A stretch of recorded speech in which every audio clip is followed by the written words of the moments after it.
¿cómo están? Hola, buenas tardes, profe.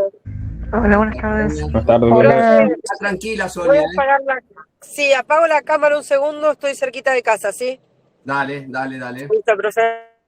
Muchas gracias. Bueno, ¿cómo están todos? Espero que bien. Seguramente lo están. Porque yo ya veo sus caras y las veo contentos y alegres. Ahí Eliana, que pone cámara, se ríe. Hola Eliana, ¿cómo te va? Bueno, hoy vamos a ver responsabilidad derivada de los contratos. Responsabilidad civil derivada de los contratos. Ahí a ver si puedo compartir. Espero que se vea la filmina. Bueno, si se ve la filmina, mejor así. Lo que vamos a ver es responsabilidad civil derivada del contrato, como ustedes pueden ver. Lo que se trataría de explicar esta clase es la cara oscura del contrato. ¿Qué ocurre cuando el contrato no se cumple? ¿Qué ocurre cuando el contrato no se cumple como se prometió? En ese sentido, lo que vamos a ver son las opciones del acreedor. Las opciones del acreedor ante el incumplimiento. Vamos a ver la excepción de incumplimiento, vamos a ver la seña, el pacto comisorio, la obligación tácita de seguridad, la extensión del resarcimiento y previsión contractual y la prescripción. Todos institutos que se conectan o que tienen que ver con la buena fe del artículo 9 y con la tutela del principio del sinalagma. Muchos de estos temas quizás ya los vimos, sería una especie de repaso de todo lo anterior, con lo cual ahora estaríamos viendo si me acompaña la filmina, la dispositiva 2, que es referida al artículo 730, que enumera las opciones que tiene el acreedor ante el incumplimiento del deudor. ¿Qué opciones tiene? Bueno, se puede pedir el cumplimiento forzoso y simultáneamente se puede pedir daños por la mora. Lo que sí es excluyente es la declaración de resolución, que cierra la opción de cumplimiento. Profe, al menos yo estoy viendo la diapositiva 1 todavía. A ver. No pasamos a la 2. ¿Ahí la ves? Ahí sí. Ahí sí, vamos. Perfecto. Perfecto. Ustedes avísenme así y vamos. Una compañera me avisó que está en la sala de espera, esperando que la acepten. Vas a ser mi secretaria, Eliana. Muchas gracias. Acá añado a alguien más, admitir a todos. Acá. Bueno, ahí van ingresando, esperemos. Ya está la filmina 2. Bien, la filmina 2, lo que pueden ver ustedes son las opciones del acreedor ante el incumplimiento, que es el artículo 730. 3 opciones tiene el acreedor, que no son excluyentes entre sí. Se puede pedir cumplimiento forzoso y simultáneamente se puede pedir los daños por mora. Pero lo que sí es excluyente es la declaración de resolución. Una vez que opera la declaración de resolución, cierra la opción de cumplimiento. Eso está en el artículo 1078, incisos F y G. Y este es el eje del que cuelgan todos los institutos de la unidad, que son los artículos 730, 1078 y 1082 del Código Civil. Ahí no sé si pasó la tercera filmina. En esta tercera filmina, lo que ustedes pueden ver es el incumplimiento esencial como presupuesto de la resolución, que es el artículo 1084. En lo que se refiere a esta filmina, la exigencia de esencialidad es una novedad del Código de Vélez. Y también es importante que les destaque que no cualquier incumplimiento habilita la resolución. Los incumplimientos menores o accesorios solo dan acción de daños o reducción del precio.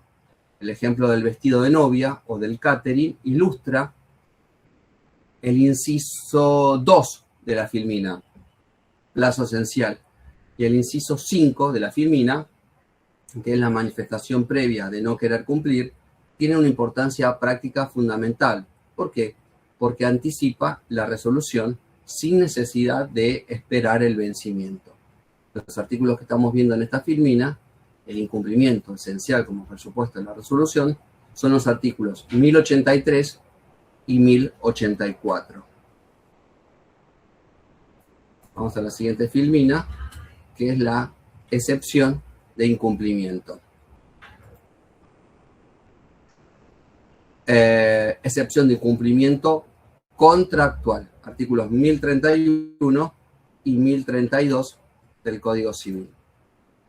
Bueno, si están viendo bien la filmina 5, en esta filmina 5, que se llama excepción de incumplimiento, la excepción de incumplimiento en latín se llama la exceptio non ad impletis contractus, y es una institución milenaria del derecho contractual.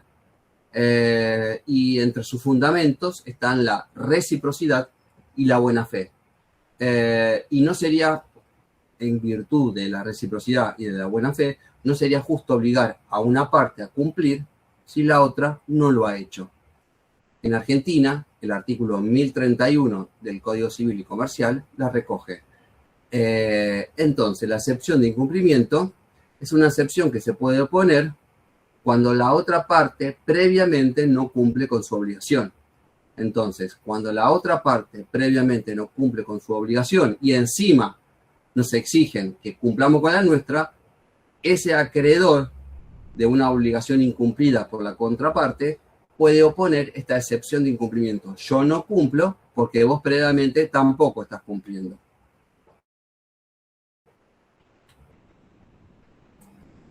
Vamos a la filmina 6. Filmina 6. Esta filmina 6, que continuamos con la excepción de incumplimiento y vamos a ver las condiciones y los efectos. Las condiciones y los efectos. Quiero que vean el requisito E, que es la buena fe, porque este requisito E, que es la buena fe, es clave. Es clave. ¿Por qué es clave? Porque sirve para oponer la excepción de incumplimiento ante el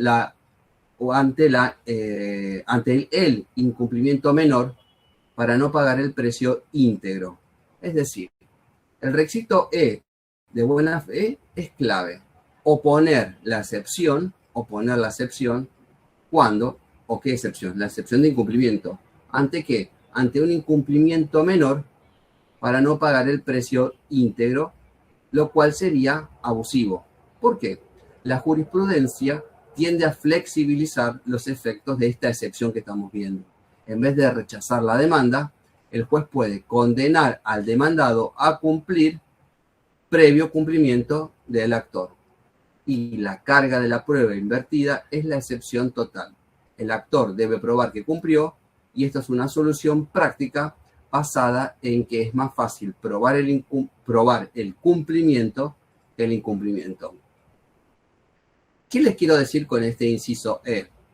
Que en algunas circunstancias, en vez de llevar la cosa a extremos mayores, y si es que se plantea judicialmente el tema, lo que se trataría de hacer es que el juez invitaría a las partes a que ambas cumplan con sus obligaciones. Es decir, la parte actora que reclama, la parte demandada que dice yo no estoy cumpliendo porque vos previamente no cumpliste, ¿qué hace el juez? Bueno, invita a ambas partes a que cumplan recíprocamente con sus obligaciones, y lo que se logra es la supervivencia del contrato, que el contrato se mantenga vivo en vez de romper las relaciones entre ambas partes. lo que la jurisprudencia tiende es a flexibilizar los efectos de la excepción.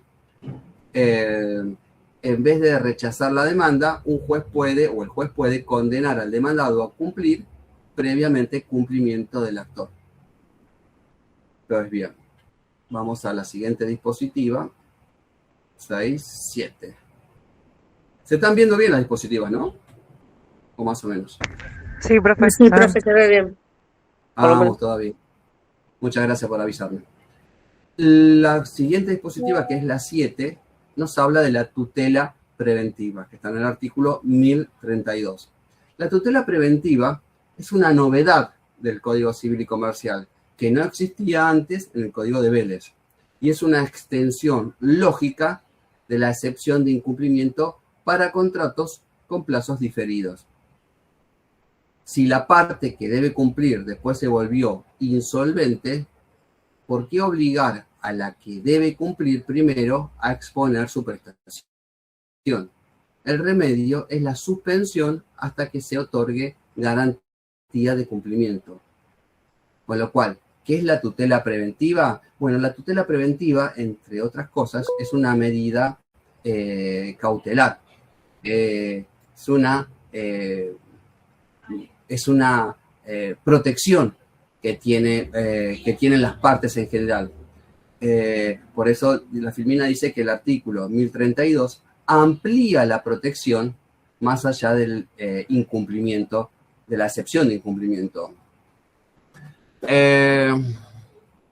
Y esta tutela preventiva lo que genera es que genera una suspensión para evitar que sea abusivo el reclamo de quien ya no puede cumplir, pero exige al otro que cumpla primeramente amparándose en su plazo. Vamos a la siguiente filmina, que es la 8. Disculpe, profe, pero Sí. hay compañeros que están esperando para entrar. Muchas gracias por avisarme. Volvemos acá. Dos compañeros. Admitir a todos. Soledad y Priscila. Ahí está, Soledad y Priscila. A ver si hay más. Ahí hay una más, María del Carmen. Y no tengo más nadie. Excelente. Ok. Gracias. Vamos, de vuelta, volvemos. Bueno, estábamos con tutela preventiva, dispositiva 7. Vamos a la 8. Vamos a la 8.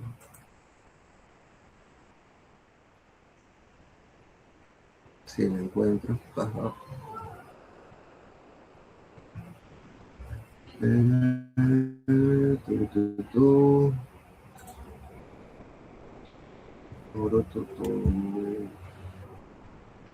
Espérenme.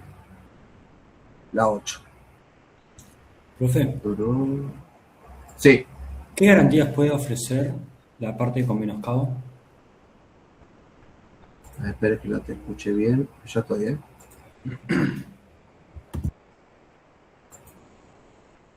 ¿Qué me habías dicho, perdón? ¿Qué garantías puede ofrecer la parte con menoscabo? La parte que... te escucho muy bajito. La parte con menoscabo, ¿qué garantía puede ofrecer? ¿Qué garantía puede ofrecer en la tutela preventiva? Sí. Bueno, mira, en principio, volvamos al punto. El artículo 1032 amplía la protección más allá de la excepción de incumplimiento clásica. Una parte debe cumplir primero, tiene plazo menor, pero advierte que la otra parte que debe cumplir después ha sufrido un menoscabo significativo en su aptitud para cumplir o en su solvencia. El efecto es que la parte que debe cumplir primero, el efecto es que la parte que debe cumplir primero puede suspender su propio cumplimiento. Fundamento, evitar que sea abusivo el reclamo de quien ya no puede cumplir, pero exige que el otro cumpla primero amparándose en su plazo. ¿Qué garantía puede ofrecer? La garantía que puede ofrecer, de que podría llegar a ofrecer, Y la idea, si estamos dentro del ámbito judicial, sería una garantía real. Una garantía real es o efectivo, es dinero, es una suma de dinero, o un bien, ya sea mueble o inmueble. O sea, esa garantía, y no me digan que se me está cayendo el sistema porque me muero. No, ahí está, seguimos. Eso es lo que podría ofrecer. Una garantía puede ser una garantía que es una suma de dinero, o puede ofrecer también un bien mueble o inmueble, que obviamente deberá ser aceptado por la contraparte y avalado por el juez, porque la otra contraparte puede decir, yo no lo acepto, pero si para el entendimiento del juez es una garantía efectiva de que ante la eventualidad de que no cumpla podrá ser ejecutado ese bien, pues bien, saldrá adelante la situación. No sé si quedó claro la garantía. Sí, gracias. No, y gracias a vos por preguntar, porque está bueno que vayan preguntando. Es la idea. Bien, entonces estamos en el MEM. Estamos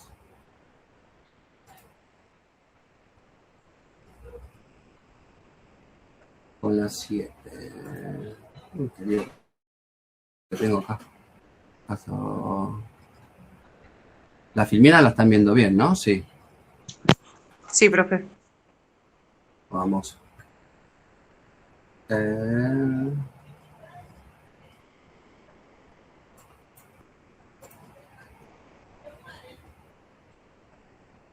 estoy.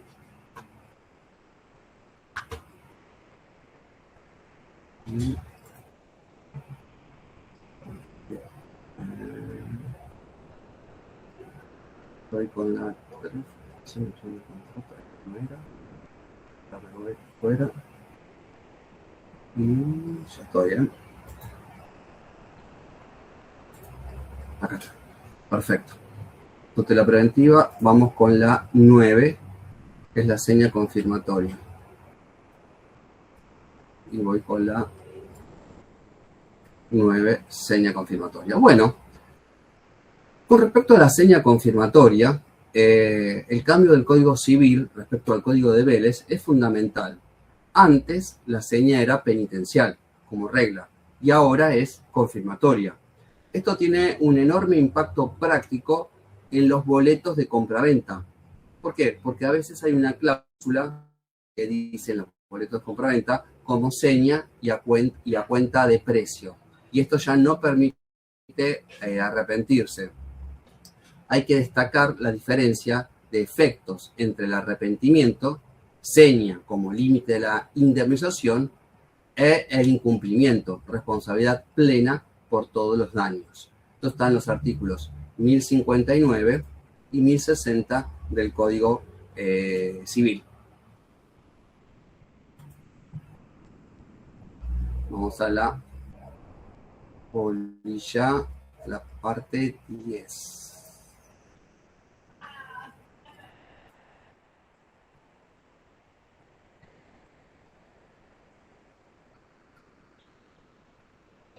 La 10. Vamos a la 10. Perfecto. 10.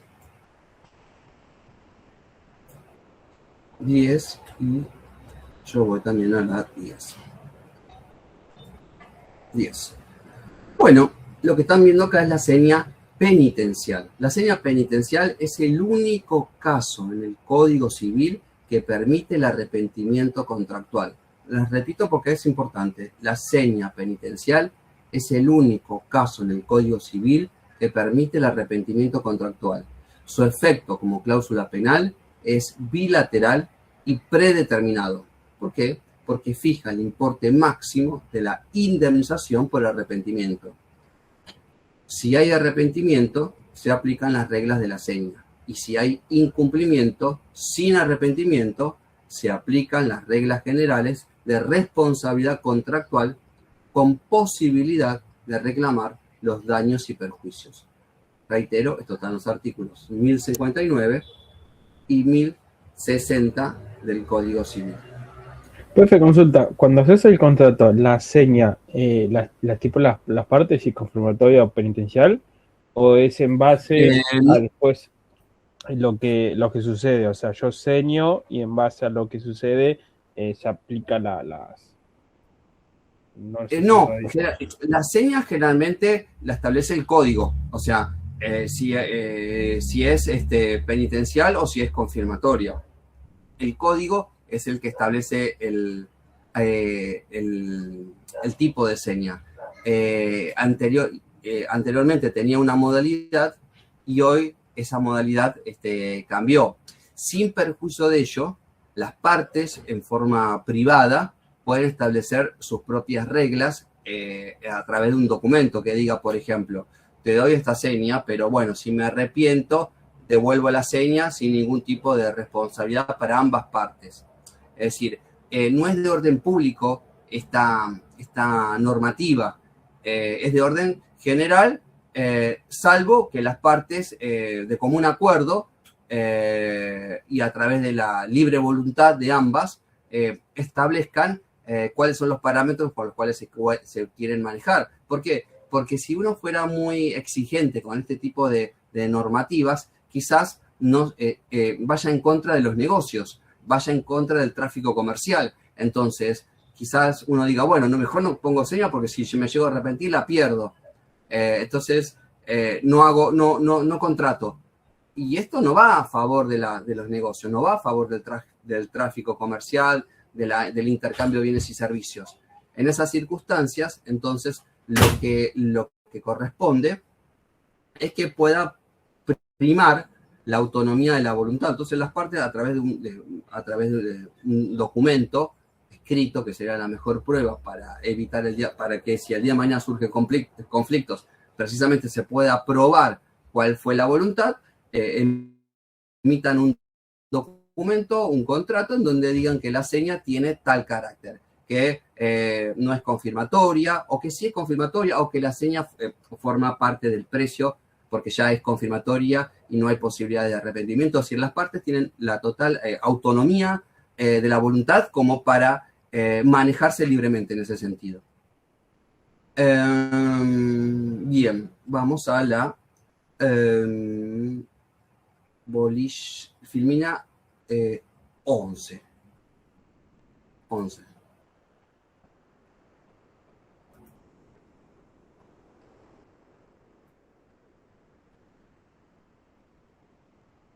11.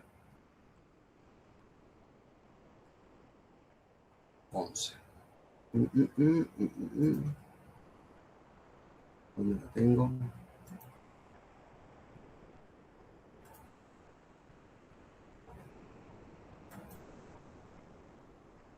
Acá está. 11.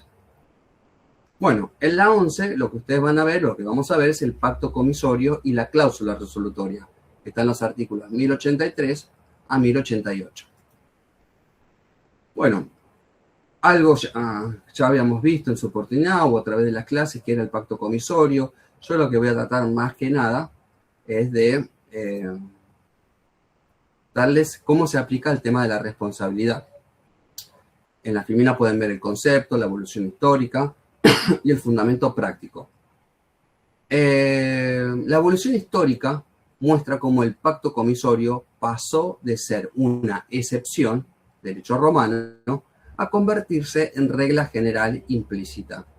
El fundamento práctico es clave.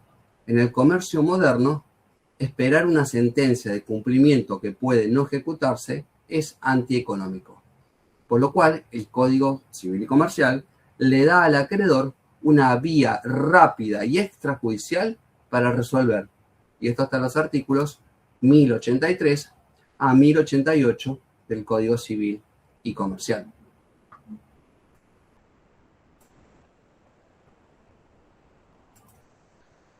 Ahora tenemos la cláusula resolutoria implícita.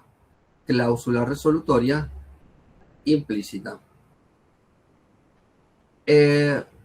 Vemos también cómo opera, cómo es el procedimiento, cómo es el emplazamiento y cómo puede, además, el acreedor reclamar los daños derivados de la demora.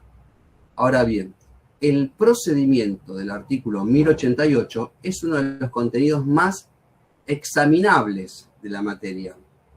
Y en este caso hay 4 pasos que ustedes deberían tener en cuenta. Primero, incumplimiento esencial. Segundo, mora. Tercero, emplazamiento de 15 días, emplazamiento en un plazo no menor de 15 días. Y cuarto, resolución de pleno derecho al vencimiento. Recuerden que estamos viendo la cláusula resolutoria implícita, no la expresa. Las 3 excepciones al emplazamiento son también importantes. ¿Cuáles son las tres excepciones al emplazamiento? Plazo esencial, declaración de no querer cumplir e imposibilidad. Asimismo, el apercibimiento expreso de resolver en la intimación, el apercibimiento expreso de resolver en la intimación, es decir, cuando se manda la carta de documento, es un requisito formal. Si no se lo menciona, el plazo no activa la resolución automática. Es decir, que cuando se intime para que se cumpla el contrato, el apercibimiento expreso de resolver tiene que estar puesto de manifiesto en la carta de documento, en la intimación, porque es un requisito formal.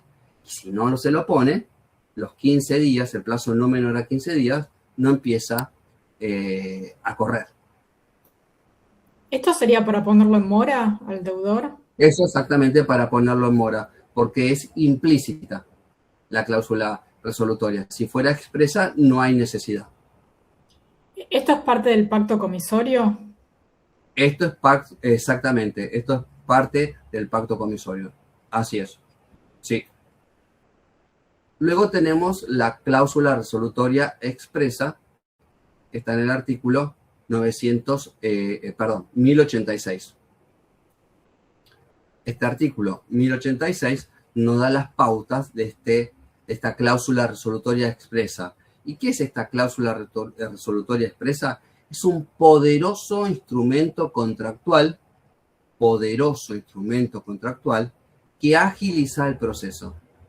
Elimina la necesidad, que hablamos anteriormente, de intimación por un plazo no menor de 15 días y permite resolver ante cualquier incumplimiento identificado en el contrato, aunque no sea esencial. Y es dable que les mencione que en la práctica comercial se incluye frecuentemente para incumplimientos específicos como falta de pago de cuotas, incumplimiento de exclusividades, etc. Y en este caso, la comunicación fehaciente es fundamental. Siempre se recomienda telegrama colacionado o carta documento. Esto está tipificado en los artículos 1086 y 1089 del Código Civil. Vamos a la 15.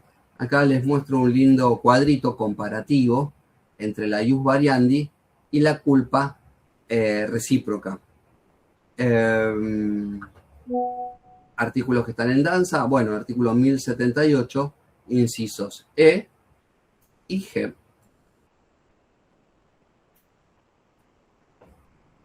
Y con respecto al ius variandi y la culpa recíproca, es necesario que les diga que el ius variandi es asimétrico. ¿Por qué? Porque ir del cumplimiento a la resolución se puede. O sea, se pide primero cumplimiento y se puede variar a resolución, pero no a la inversa. No puedo pedir resolución y después pasar a cumplimiento. Por eso el ius variandi es asimétrico. Está puesto para un lado, pero no a la inversa. ¿Cuál es el fundamento de que el ius variandi es asimétrico? Y el fundamento es que la declaración de resolución genera confianza, legítima en el incumplidor. Puede contratar con otros. La culpa recíproca es una situación frecuente en la práctica. Ambas partes demandan la resolución. La solución, rechazar ambos reclamos de daños, puede parecer injusta si las culpas no son desiguales, por lo que el juez tiene margen para ponderar. Esto está en los artículos 1066 y 1078 del Código Civil.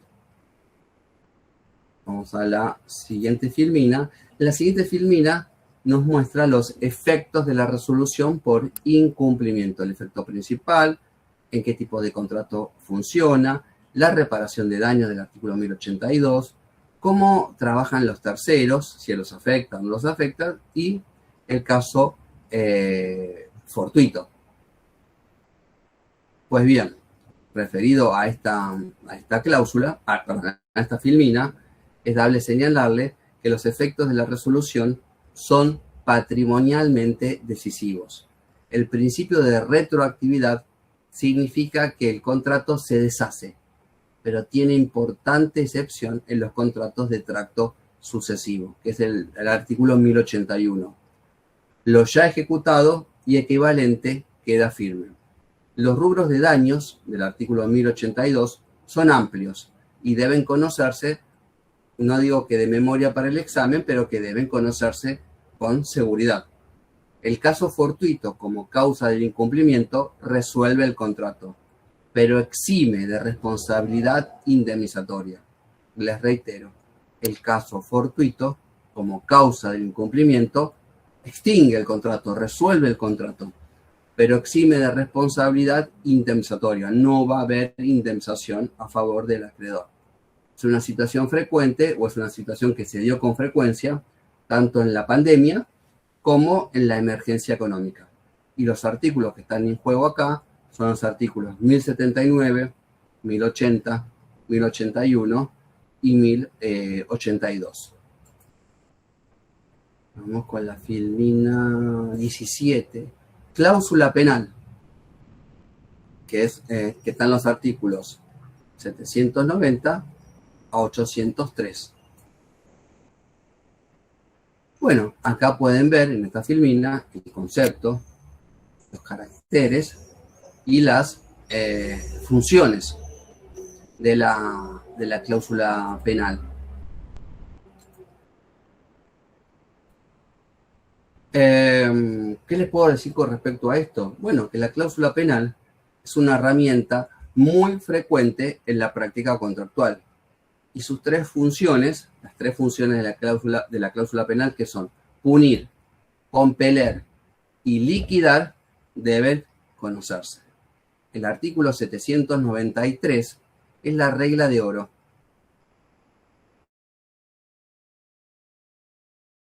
La pena queda como tope y piso de la indemnización, sin admitir prueba del daño real mayor o menor.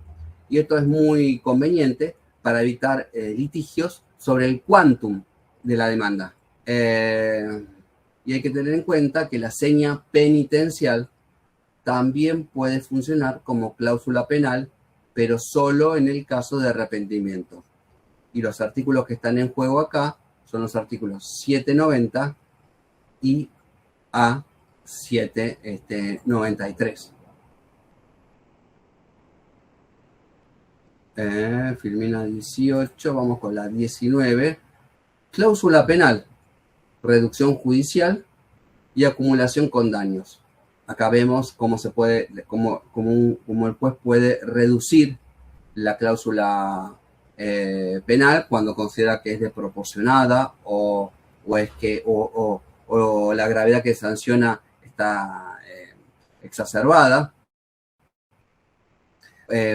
Cuáles son los recaudos para que baje a pedido del deudor, cuál es el criterio para bajar la cláusula penal, la proporcionalidad, cuáles son las facultades del juez. Acá también vemos la acumulación con la obligación principal, es decir, cómo se puede acumular con otro tipo de reclamos o también con los daños. También vemos en la filmina la solidaridad entre deudores. Y también vemos que la cláusula penal se extingue si se declara la nulidad del contrato principal o si el deudor es eximido del cumplimiento por caso fortuito. Bueno, con respecto a esta filmina, lo que se puede llegar a señalarles es que la reducción judicial del artículo 794 es una innovación del Código Civil, que solo admitía anteriormente con el Código de Vélez la reducción si había cumplimiento parcial. Ahora el juez puede reducir en cualquier caso de desproporción la cláusula penal. Y tengan en cuenta, como está en la filmina, que la cláusula penal se puede acumular, que es factible la acumulación de la cláusula penal más cumplimiento solo y que solo procede cuando la pena es moratoria, del artículo 799. Porque si la pena es compensatoria por incumplimiento definitivo, se reemplaza la obligación principal. Y esto está en los artículos 793, 794 y 797. Vamos a la cláusula O sea que 20. si la cláusula penal es moratoria, uno puede exigir el pago de la cláusula penal y aparte el cumplimiento. Exacto, sí, es así. Tal cual como lo decías vos. En esta filmina 20, lo que vemos es la obligación tácita de seguridad. Artículo 1031, siguientes y concordantes del Código Civil.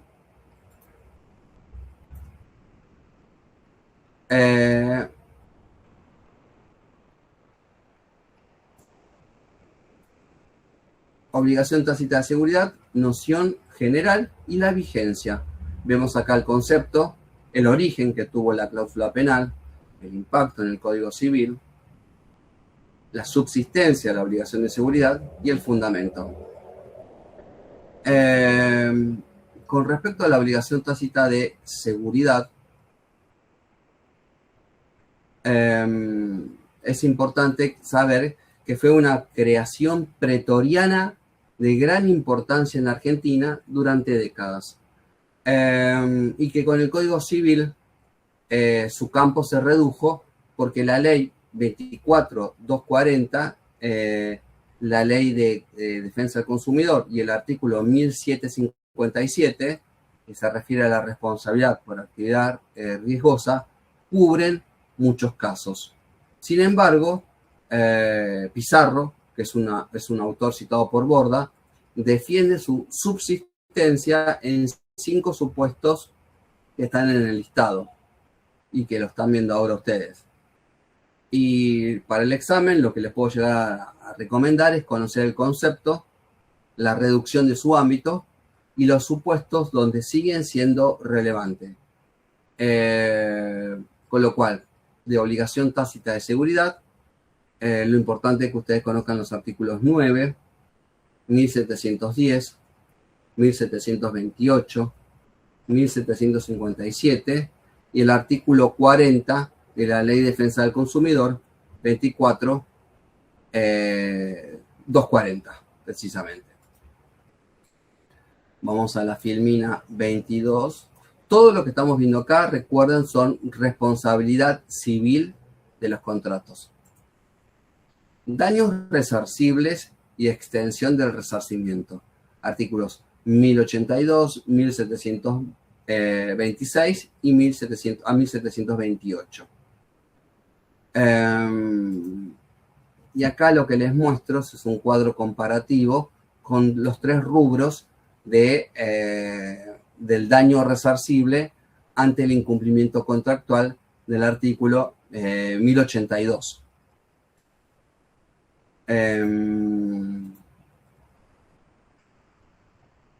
Como ustedes pueden ver, en estos 3 rubros que se suele reclamar, a veces indemnizar y a veces no, cuando no se prueba, lo cierto es que estos 3 rubros los tienen que conocer. Y el lucro, con respecto al lucro cesante, les quiero decir que siempre requiere certeza de la ganancia frustrada. No mera esperanza o posibilidad remota. Hay que probar el lucro cesante, es decir, las ganancias dejadas de percibir. La pérdida de chance, que es otro rubro, es una categoría intermedia.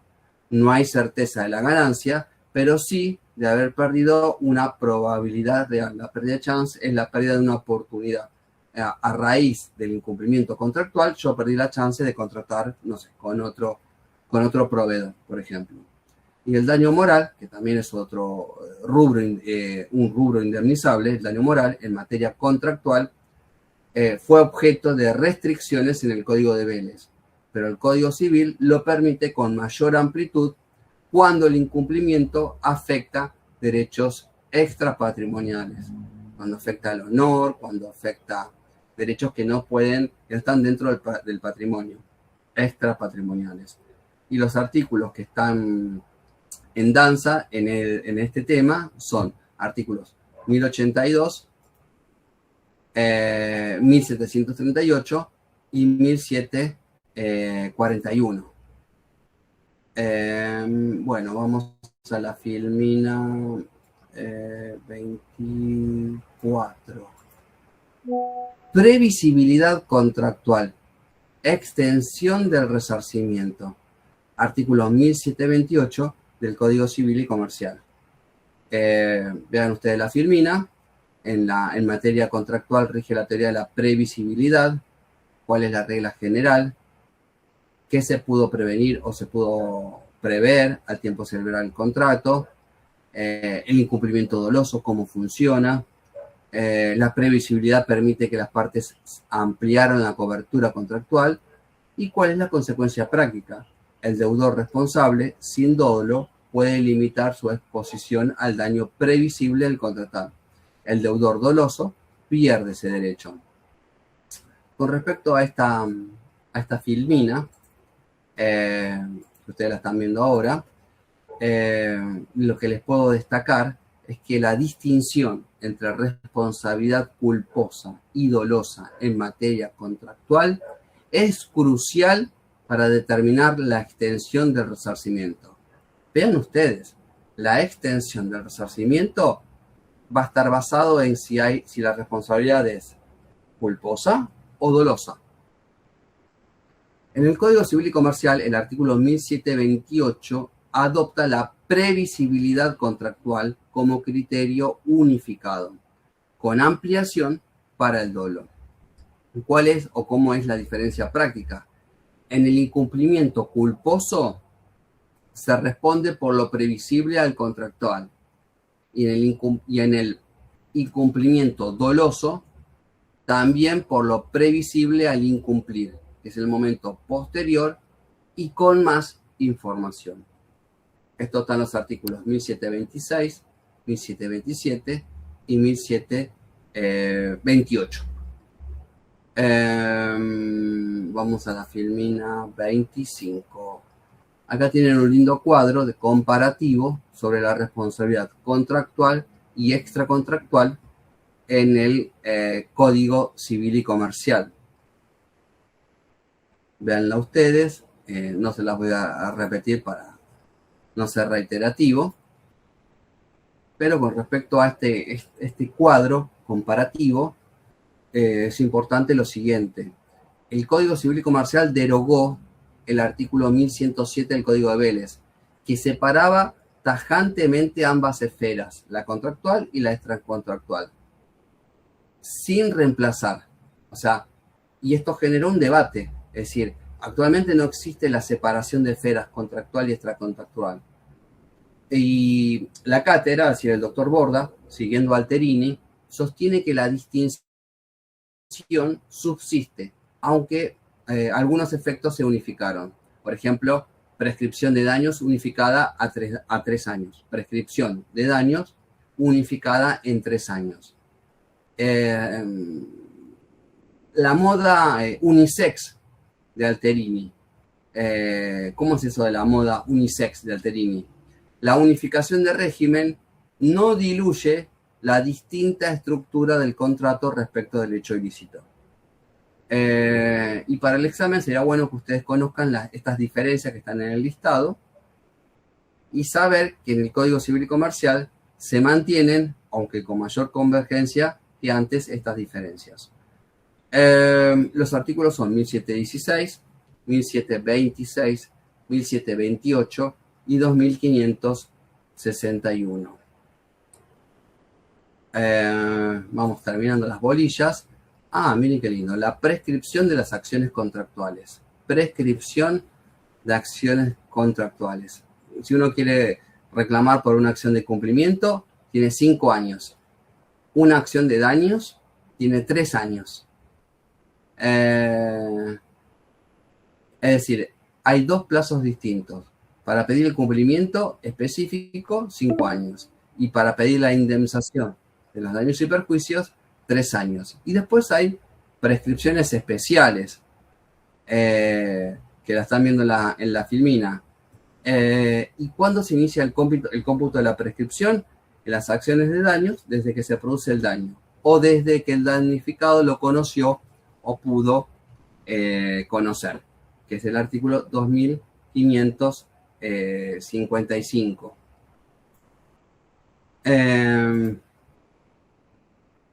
Con lo cual, lo importante de esta filmina y lo importante del tema de la prescripción es que los plazos de prescripción son de enorme importancia práctica y procesal.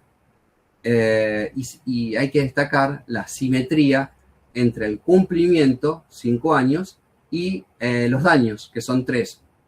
Un abogado que deja prescribir la acción de daños mientras espera resolver el tema del cumplimiento habrá cometido un grave error profesional. Los plazos son especiales para evicción y vicios redebitorios, 1 año, que son más breves todavía que los anteriores. Y como les reiteraba, o como les decía, el inicio del cómputo del plazo de daños es desde que se conoció el daño, que es el artículo 2555, y es relevante en casos de daños que se manifiestan tardíamente. En este caso de la filmina, los artículos que están en danza son artículos 2555, 2560, 2561, 2500 y 2564 del Código Civil y Comercial. Y bueno, y acá tenía casos prácticos, etcétera, que bueno, que en alguna otra oportunidad quizás amerite, dadas las circunstancias que lo veamos. Con lo cual, bueno, no sé si les quedaron. Yo estoy en penumbras. Antes entré con muchas luces, ahora estoy en tono oscuridad. ¿Quedó alguna duda con respecto a esto? ¿Qué les parece? Mi secretaria dice que no, Eliana. ¿Los demás? ¿Están de acuerdo? ¿Están de acuerdo? No, profesor, por mi parte, leer. Sí. Leer por tu parte. y aclarar si hay alguna duda. Perfecto.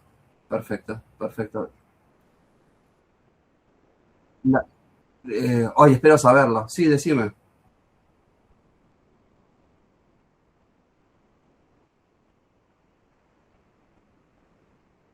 ¿El anterior profesor quién era? ¿Guri Dome? No lo tengo con seguridad. Yo creo, hasta donde yo sé, que va a ser oral. Que va a ser oral y que va a ser a través de virtual. Entiendo yo. Pero bueno, lo va a decidir en definitiva la titular, que es la doctora Muchar. Pero bueno, todavía estamos ahí en la expectativa, pero yo creo que va a ser virtual con todos los docentes y nos vamos a distribuir entre todos quienes toman a cada uno, y espero que, bueno, que sea con el mayor de los éxitos, por supuesto, para ustedes. Usted se lo merece, Josué. ¿Se llama, es Josué o Josué?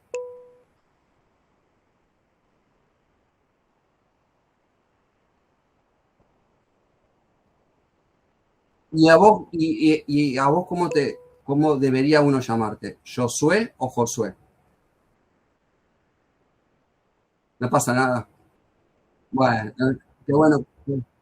Está perfecto. Chicos, muchísimas gracias por su atención. Muchísimas gracias a los que pudieron conectarse con las cámaras, a los que participaron principalmente, que es muy importante, y al resto también. Carolina, vos tenés la mano levantada. ¿Querés hacer alguna pregunta? Sí, profesor, por lo que tengo entendido, el examen va a ser oral, nos van a mandar un link, ¿verdad? Al correo. Sí, tengo entendido que va a ser. Está bien, y entiendo que los contenidos son todos desde el inicio de la cursada hasta ahora. Sí, yo entiendo que van a ser solamente los temas que se dieron en clase. Ah, los que se dieron en clase. Sí. Ok. Gracias, Sí. profe. Gracias a vos, Carolina. Bueno, que termine muy bien el día. Muchísimas gracias a todos. Ay, profe, Gracias, yo profe, puedo sacar un igualmente. minuto que es Obvio. un artículo que usted había dado y que no me quedó claro, Sí, era la imprevisión, el 1091. Era sí, cuando había prestaciones y había una excesiva onerosidad. onerosidad sobreviniente, sí, Sí, para una de las partes. sí. No me queda claro eso, porque, por ejemplo, cuando se dieron los créditos UVA y después subió tanto la inflación, hubo una excesiva onerosidad y, sin embargo, el contrato no, o sea, los adquirentes tuvieron que seguir pagando los créditos. Bien, pero esos créditos estaban actualizados, entre otras cosas, creo yo, por la inflación. Pero el proceso inflacionario que se estaba dando no fue un proceso que uno no pudiera decir, bueno, esto fue algo totalmente descabellado. Nunca en nuestro país tuvo inflación y no fue así. Sabemos que la Argentina en general es un país inflacionario, un país que tiene inflación. O sea que aquellos que contrataron con la variable de una inflación atados a la inflación, sabía que la Argentina es un país inflacionario. Y hasta o sea, que era un riesgo, pero no, acá no está prevista esta excesiva onerosidad. Claro, la excesiva es cuando te sorprende totalmente, o sea, que, por ejemplo, una devaluación muy fuerte, como fue en 2001, 2002, la época del corralito, que vos estabas atado al dólar 1-1, y luego se fue 4-1. Ahí tuviste una devaluación que nadie podía prever. Nadie podía prever una devaluación así. O que tengas una inflación que se vaya al 1000%, como en la época de Alfonsín. O sea, no 2, 3, 4, 5, que son valores más o menos previsibles hoy en día en Argentina, lo cual no implica que sabemos que la inflación en Argentina hoy estamos bien y mañana se puede disparar toda la miércoles. O sea, no es un riesgo que uno diga, bueno, es impredecible. Distinto es el caso de la pandemia. Nadie pensaba que íbamos a terminar en pandemia. Eso es algo que no se puede prever. Es algo que decís, bueno, yo jamás en mi vida pensé que iba a quedar encerrado. O que los contratos no se iban a poder llevar a cabo porque no se podían haber reuniones o no se podían haber traslados. Ahí tenés un hecho imprevisible, un hecho extraordinario y un hecho de alcance general, que son los recaudos de la teoría de la imprevisión. No sé si... Gracias, Gaby, profe. Sí, ya. ¿sí? Ahí. ¿Queda un poquito más claro? Sí, gracias, profe. No, por favor. Bueno, ¿hay alguno que tiene alguna duda, alguna otra pregunta? Profe, perdón, buenas tardes. Buenas tardes, María Laura. Bueno, el otro día la doctora Muchar, por cuestiones personales no pudo dar la clase, era Smart Contract, y entiendo que si no se dio, pues yo no lo encuentro en el libro eso. Si no se dio, ¿eso no entra? Lo más factible es que no entre, María Laura. Okay. Lo más factible que si no, salvo que se pueda mencionar en alguna otra clase de las que queden. Es que nos queda una sola clase que es la de repaso nada más. Entonces no creo que entre full contact. Listo. Porque no está en el libro, además, no lo encuentro en el manual. Y encima, si está en el libro, más aún todavía. Ok. Bueno, gracias, profe. Gracias a vos, María Laura. ¿Alguna otra duda, consulta? Nada. Profe, Chicos, perdón. sí. ¿Va a